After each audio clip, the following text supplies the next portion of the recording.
Màxima expectació aquest matí al Principat d'Andorra. El motiu, la primera visita oficial d'un dels seus dos coprínceps, en aquest cas, el president de la República Francesa, Nicolas Sarkozy.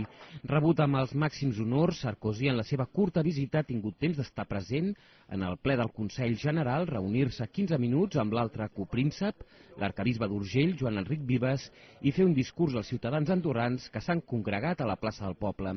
En aquest discurs, Sarkozy ha encoratjat Andorra a continuar treballant per la transparència fiscal per construir un país més sòlid i integrat en el món.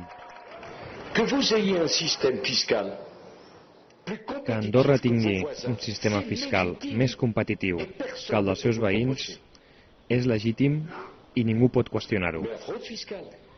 Però paradís fiscal no és una paraula que correspongui a la cultura d'Andorra i als valors del poble andorrà.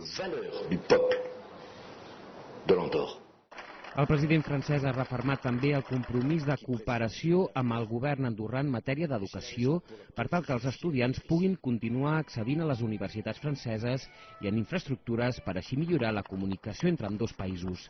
Feia 13 anys que un copríncep francès no visitava les valls d'Andorra des que l'any 1997 ho va fer el llavors president francès Jacques Chirac. Potser per això Sarkozy, trencant tot protocol, s'ha acostat als ciutadans andorrans per saludar-los en un gest simbòlic d'implicació de França amb el seu veí dels Pirineus.